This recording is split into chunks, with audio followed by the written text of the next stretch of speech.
Hi అండి. అందరికీ నమస్కారం. Welcome to my channel. ఈ వీడియోలో ఏపీ ఉద్యోగ పెన్షనర్ల సంఘాలతో సీఎం భేటీ, తీపి కబురు, 5 శుభవార్తలు విడుదల. దీనికి సంబంధించిన పూర్తి తాజా సమాచారాన్ని వీడియోలో తెలుసుకుందాము. వీడియో అయితే ఎక్కడే కానీ స్కిప్ చేయకుండా ఎండ్ వరకు చూసేయండి. అప్పుడు ఇన్ఫర్మేషన్ పూర్తిగా అర్థమవుతుంది. అలాగే వీడియో చూస్తున్న ప్రతి ఒక్కరు వీడియోకి లైక్ చేయండి ఫ్రెండ్స్. ఈ వీడియోని తోటి ఉద్యోగ పెన్షన్ మిత్రులతో అయితే షేర్ చేయండి. కొత్తగా మన ఛానల్ చూస్తున్న వారు ఇంకా ఎవరైనా సబ్స్క్రైబ్ చేసుకున్నట్లయితే వెంటనే మన ఛానల్ని సబ్స్క్రైబ్ చేసుకోండి. సో దీని ద్వారా నేను చేసే లేటెస్ట్ వీడియోస్ అన్నీ మీ వరకు రీచ్ అవుతాయి. ఇక ఆలస్యం చేయకుండా వివరాల్లోకి అయితే వెళ్ళిపోదాము. సో ఫ్రెండ్స్, ఇక విషయానికి వచ్చినట్లయితే ఆంధ్రప్రదేశ్ ప్రభుత్వ ఉద్యోగులకు శుభవార్త.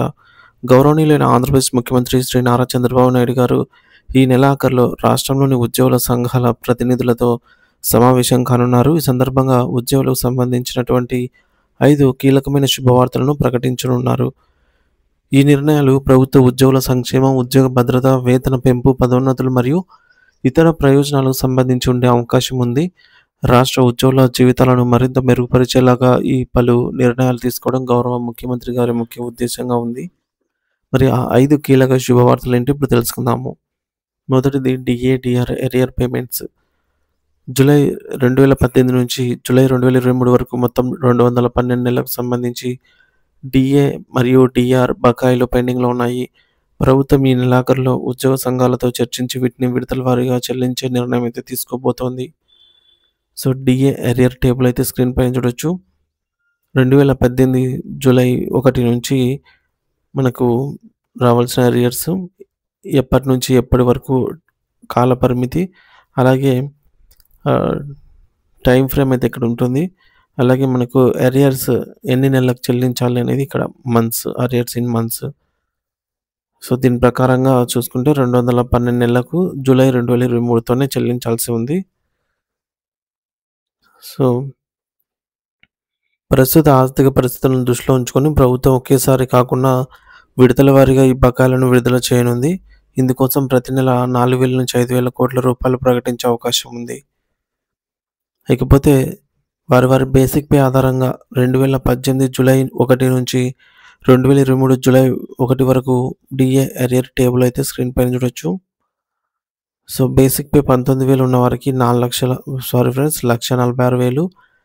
ఆ విధంగా బేసిక్ పే 20,000 ఉంటే 1,54,000. బేసిక్ పే 30,000 కనుక ఉన్నట్లయితే 2,31,000. బేసిక్ పే 40,000గా ఉంటే 3,80,000, 8,000. బేసిక్ పే 50,000గా ఉంటే 3,85,000. బేసిక్ పే 60,000గా ఉంటే 4,63,000. బేసిక్ పే 70,000గా ఉంటే 5,40,000. అలాగే బేసిక్ పే 80,000గా ఉన్నప్పుడు 6,17,000. బేసిక్ పే 90,000 ఉన్నప్పుడు 6,94,000. ఈ విధంగా బేసిక్ పే ₹1,00,000 ఉంటాయి. 7,75,000 వరకు ఈ విధంగా అయితే ఉంటుందన్నమాట. వారి బేసిక్ పేని బట్టి రావాల్సిన డిఏ, డిఆర్ అరియర్ అమౌంట్ ఇది. సో మరి ఎరియర్స్ చెల్లింపు విధానం. ప్రభుత్వం ఒకేసారి మొత్తం చెల్లించడం కాకుండా తక్కువ మొత్తాల్లో విడతల వారీగా చెల్లించనుంది. ఉద్యోగ సంఘాలతో చర్చించి తుది షెడ్యూల్ ప్రకటించనున్నారు. అలాగే 2024-25 సంవత్సరాల్లో ప్రకటించాల్సినటువంటి ఇంకా 3 డిఏలు పెండింగ్లో ఉన్నాయి. సో మనకు 2024 జూలై, 2025 జనవరి, 2025 జూలై మొత్తం 3 పెండింగ్లో ఉన్నాయన్నమాట. సో వీటిని ప్రకటించాలి. కొత్తగా ఉన్న వాటిని కూడా ఈ బకాయిలలోనే కలుపుతారు. ప్రభుత్వం ఎన్నికల ప్రచారం సందర్భంలో ఇచ్చిన హామీల మేరకు బకాయిలని 5 సంవత్సరాల్లో పూర్తిగా చెల్లించేందుకు ప్రణాళిక సిద్ధం చేస్తోంది. ఇక డిఏ, డిఆర్ చెల్లింపుల తాజా సమాచారం. ప్రస్తుతం ప్రభుత్వ ఉద్యోగుల కోసం డిఏ మరియు డిఆర్ రూపంలో కోట్ల రూపాయల పైగా బకాయిలు కట్టాల్సిన పరిస్థితి ఉంది. అయితే వీటిని విడతల వారీగా చెల్లించే నిర్ణయం తీసుకోబోతోంది. కూటమి ప్రభుత్వం అధికారంలో ఉండే ఈ 5 సంవత్సరాల్లోనే మొత్తం బకాయిలు చెల్లించాలని లక్ష్యంగా పెట్టుకుంది. ఇక 12వ పిఆర్సీ రెండవ శుభవార్త. 12వ పిఆర్సీ అప్డేట్. మరి ఆంధ్రప్రదేశ్ ప్రభుత్వం ఉద్యోగులకు శుభవార్త అండి. ఉద్యోగులకు ఇచ్చిన హామీలను నెరవేర్చేందుకు కసరత్తు ప్రారంభించింది. మొత్తానికి ఈ నెలాఖరులో అన్ని ఉద్యోగ సంఘాలతో ముఖ్యమంత్రి నారా చంద్రబాబు నాయుడు గారు అయితే చర్చించనున్నారు. ఈ మేరకు వారితో చంద్రబాబు గారు భేటీ కానున్నారు. సో 12వ పిఆర్సీకి సంబంధించి కూడా కీలక నిర్ణయాలు అయితే తీసుకునే అవకాశం ఉంది. మరి పిఆర్సీ కమిషన్ కనుక ఏర్పాటైనట్లయితే ఉద్యోగులకు ఓల్డ్ బేసిక్ పే ప్లేస్‌లో న్యూ బేసిక్ పే అనేది ఫిక్స్ అవుతుంది. సో, మరి ఇది పెన్షనర్లకు కూడా లభ్యత అయితే ఉంటుందన్నమాట.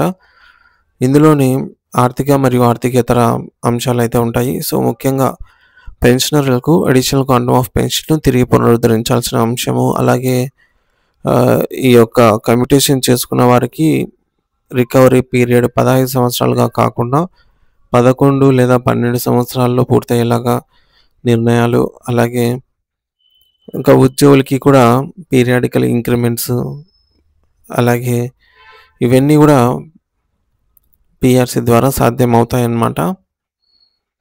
మొత్తం మీద 12వ పీఆర్సీ అమలు జరిగినట్లయితే ఉపాధ్యాయులకు మరియు ఉద్యోగులకు, పెన్షనర్లకు అందరికి కూడా బెనిఫిట్ ఉంటుంది అనైతే ఖచ్చితంగా అర్థమవుతున్నటువంటి విషయము. ఇక మూడవ శుభవార్త ఐఆర్ అప్డేటు. సో, ఇది ఉద్యోగులకు, పెన్షనర్లకు ఎన్నికల మేనిఫెస్టోలో ఇచ్చినటువంటి ఈ యొక్క మేనిఫెస్టో అన్నమాట. కూటమి ప్రభుత్వం మేనిఫెస్టో ఇది. ఉద్యోగ పెన్షన్‌కు సంబంధించి కూటమి ప్రభుత్వం వచ్చిన వెంటనే ఐఆర్ ప్రకటిస్తామని హామీ ఇచ్చారు. ఈ మేరకు ఇచ్చిన హామీ మేరకు ఐఆర్ అనేది ప్రకటించాలి, మధ్యంతర భృతి. సో, ఐఆర్ 30% తగ్గకుండా ప్రకటించాలని ఉద్యోగ పెన్షనర్స్ కోరుతున్నారు. మరి ఈ నేపథ్యంలో 30% ఐఆర్‌తో చూసుకున్నట్లయితే 20,000 బేసిక్ పే ఉన్నవారికి 6,000, 30,000 బేసిక్ పే ఉన్నవారికి 9,000, అలాగే 40,000 బేసిక్ పే ఉన్నవారికి 12,000, 50,000 బేసిక్ పే ఉన్నవారికి 15,000, 60,000 బేసిక్ పే ఉన్నవారికి 18,000, 70,000 బేసిక్ పే ఉన్నవారికి 21,000, 80,000 బేసిక్ పే ఉన్నవారికి 24,000, 90,000 బేసిక్ పే ఉన్నవారికి 27,000, ₹1,00,000 బేసిక్ వారికి 30,000. ఈ విధంగా అయితే అదనంగా బేసిక్‌లో వారి పే స్కేల్‌ని బట్టి పెరగాల్సి ఉంటుందన్నమాట. ఇక నాలుగో శుభవార్త పెండింగ్ బిల్స్ పేమెంట్. సో, మనకు పెండింగ్ బిల్స్ అంటే గుర్తొచ్చేది 11వ పీఆర్సీ బకాయిలు, అలాగే ఈహెచ్ఎస్ క్యాష్‌లెస్ ట్రీట్మెంట్ అందేలా చూడటము, 12వ పీఆర్సీ కమిషన్‌ను, అలాగే డిఆర్ బకాయిలు, ఐఆర్ కూటమి ప్రభుత్వం ఇచ్చిన హామీ మేరకు ఐఆర్ వెంటనే ప్రకటన చేయాలి. అలాగే రిటైర్మెంట్ బెనిఫిట్స్ వెంటనే చెల్లించాలి. రిటైర్ అయిన వారికి వితిన్ 1 మంత్‌లోనే వారి యొక్క బెనిఫిట్స్ అన్నీ అందేలాగా. అలాగే బహుళ సంఘాల్లో సభ్యత్వాలను ప్రభుత్వం రద్దు చేయాలి. ఎందుకంటే ఉద్యోగ సంఘాలనేవి విడిపోతున్నాయన్నమాట. ఎక్కడికక్కడ విడిపోయి ఒక తాటిపైకి రావటం లేదన్నమాట. అందువల్ల ఉద్యోగ పెన్షనర్స్ యొక్క గొంతు సరిగా వినిపించడం లేదు ప్రభుత్వానికి. సో, ఎందుకంటే డిఫరెంట్‌గా వెళ్ళిపోవడం వల్ల వారి నిర్ణయాలనేవి డిఫరెంట్‌గా ఉండవచ్చు. సో, కాబట్టి అందరి నిర్ణయాలు ఒకే తాటిపైకి తీసుకొచ్చే విధంగా బహుళ సంఘాల సభ్యత్వాన్ని ప్రభుత్వమే రద్దు చేసి, సో, ఎవరికి వాళ్ళు కొత్త సంఘం లేకుండా ఒకే సంఘంలాగా అందరిని ఒకే తాటిపైకి తీసుకొచ్చి వారి యొక్క ఏవైతే సమస్యలు ఉంటాయో వాటిని స్ట్రెయిట్‌గా సూటిగా ప్రభుత్వానికి తెలియజేసే విధంగా అయితే ఉండేలా చూడాలి. ఈ అవసరం ఎంతైనా ఉంది ఇప్పుడు. ఎందుకంటే ఇప్పుడు చాలా ఇబ్బందుల్లో ఉన్న ఉద్యోగ పెన్షనర్స్‌కి ఎంతో అవసరం అవుతుంది. ఇకపోతే హెచ్ఆర్ఏ పెంచాలి. ఇక గత ప్రభుత్వ హయాంలో నష్టపోయిన వారికి న్యాయం అయితే జరగాల్సి ఉంది. సో, పెన్షనర్స్‌కి, ఉద్యోగులకి మొత్తం అలాగే మహిళా ఉద్యోగులకి కూడా చైల్డ్ కేర్ లీవ్స్ ఎప్పుడైనా ఉపయోగించుకోవచ్చు అని చెప్పారు కానీ ఇంకా జీవో రాలేదు. అలాగే ఈ యొక్క మహిళా ఉద్యోగులకి 180 రోజులు ప్రస్తుతం నడుస్తున్నటువంటి చైల్డ్ కేర్ లీవ్స్‌ని 2 ఇయర్స్‌కి, అంటే ఇదేమి కొత్తగా అడిగేదేమి కాదు. కేంద్ర ప్రభుత్వం అమల్లో ఉన్నదే అన్నమాట. కేంద్ర ప్రభుత్వం ఆచరణలో ఉన్నటువంటి, ఎందుకంటే రాష్ట్రాలు కేంద్ర ప్రభుత్వం ఏది చేస్తే అది పాటించాల్సి ఉంటుంది కాబట్టి అందుకోసం. సో, 2 సంవత్సరాలకు ఈ యొక్క చైల్డ్ కేర్ లీవ్స్‌ను పెంచాలి. వాటిని కూడా ఎప్పుడైనా సర్వీస్‌లో వాడుకునేలాగా తీసుకురావాల్సిన అవసరం ఎంతైనా ఉంది. సో, ఇది వారికి న్యాయం జరిగినట్లుగా చూడాల్సిన బాధ్యత ప్రభుత్వం పైన ఉంది. ఇక కారుణ్య నియామకాలు, ఖాళీలు భర్తీ, రెగ్యులరైజేషన్ ప్రక్రియ. సో, ఖాళీలు భర్తీ ఏ శాఖలో మనం గతంలో చెప్పుకున్నట్టుగా వివిధ డిపార్ట్మెంట్లలో చాలా ఖాళీలు ఉన్నాయన్నమాట. ఆ పనులన్నీ కూడా వీరి మీదనే, ఎవరైతే ప్రజెంట్ అటెండ్‌లో ఉన్నారో వారి మీదనే పడి వర్క్ ప్రెషర్ ఎక్కువ అవుతుంది. సో, కాబట్టి నియమించాల్సినటువంటి స్థానాలు ఎన్నైతే ఉంటాయో వాటిని రిక్రూట్ చేసుకొని అలాగే కారుణ్య నియామకాలు. ఎవరికైతే కారుణ్య నియామకాలు రావాల్సి ఉంటుందో, అంటే సర్వీసు ఎవరైతే ఎంప్లాయీ మరణించి ఉంటారో, సో వారి కుటుంబ సభ్యులకి లభించాల్సిన కారుణ్య నియామకాలు ఎటువంటి జాప్యం లేకుండా, వారికి ఇబ్బందులు పెట్టకుండా, సో మనం ఈ మధ్య చూసాం కారుణ్య నియామకాలకు కొద్దిగా ఇబ్బందులైతే పడుతున్నారు. ముఖ్యంగా న్యూస్‌లో చూసుకున్నట్లయితే ముఖ్యంగా మహిళా ఉద్యోగినులు వారి హస్బెండ్ కాలం చేసిన తర్వాత కోవిడ్ సమయంలో ఇప్పటికీ కూడా వారికి కొద్దిగా ఇబ్బందులైతే ఉన్నాయి కారుణ్య నియామకాలకు సంబంధించి. సో ఈ కంపాషనేట్ రిక్రూట్మెంట్‌లలో ఉన్న అవకతవకలను సరిచేయాల్సిన అవసరం ఎంతైనా ఉంది. తర్వాత రెగ్యులరైజేషన్. ఎవరైతే గత సంవత్సరాలుగా 4 సంవత్సరాలు కావచ్చు, 5 సంవత్సరాలు కావచ్చు, 10 సంవత్సరాలు కావచ్చు, 7 సంవత్సరాలు కావచ్చు, సో ఈ విధంగా ఒకే పొజిషన్‌లో కాంట్రాక్ట్ బేస్ మీద కష్టపడి పనిచేస్తున్నటువంటి యొక్క ఉద్యోగిని సర్వీస్‌ను దృష్టిలో ఉంచుకొని అతనికి రెగ్యులరైజేషన్‌ని అయితే అందజేయాల్సిన అవసరం ఎంతైనా ఉంది. గతంలో రెగ్యులరైజేషన్ ప్రక్రియ అనేది జరిగింది. యాక్ట్ 30 ప్రకారం క్రమబద్ధీకరణ చేశారు గత ప్రభుత్వము.